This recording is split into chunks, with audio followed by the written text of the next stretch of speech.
तुम्हारे साथ हैं, आइए तुम आगे बढ़ो, हम तुम्हारे साथ हैं।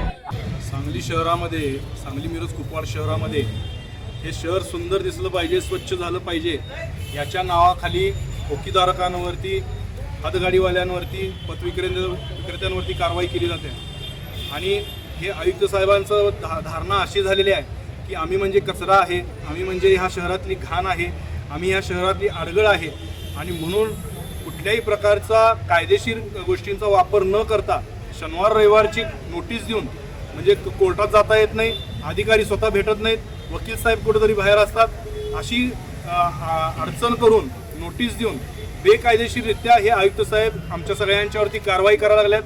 जिथं त्यांना कायदेशीर वापर करता येत नाही तिथं आमच्यावरती अंमली पदार्थ विक्रीचा, गांजा विक्रीचा, चरस गांजा विक्रीचा आरोप आमच्यावरती लावतात आणि असे खोटे नाटे आरोप करून हे कारवाई करायला लागलेले आहेत। मुळात ह्या महापालिकेमध्ये 10 जानेवारी 2005 रोजी ठराव झालेला आहे, त्या ठरावानुसार आमचं पुनर्वसन केलं पाहिजे।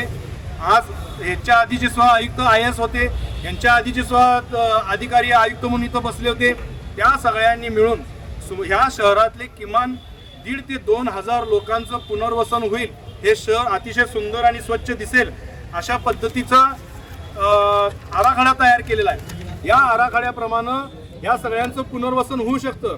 यामध्ये महापालिकेला 1 रुपयाही स्वतःचा घालायचा नाही आहे, पण त्यांचं उत्पन्न वाढ यातनं होणार आहे। असं सगळं असताना हे आयुक्त साहेब मनमानी पद्धतीनं कारवाई करायला लागल्यात। ते म्हणतात मला शासनानं पाठवलंय, मी शासनाचं ऐकणार।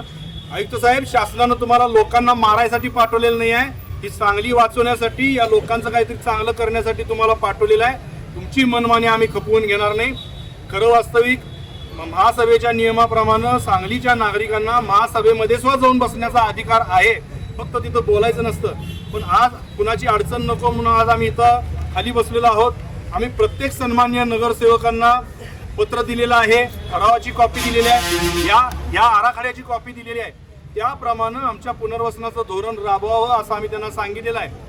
तसं जर का नाही झालं आणि ह्या आयुक्तांनी आपली मनमानी जर का चालू ठेवली, मग मात्र या शहरातला कायदा व्यवस्था जर का बिघडलं, आयुक्तांनाच त्याच्यासाठी जबाबदार धरलं गेलं पाहिजे। आणि जर का या शहरामध्ये अनरेस्ट झाला, आमच्यावरती अन्याय झाला, तर सर्वस्वी जबाबदार आयुक्त साहेब असतील।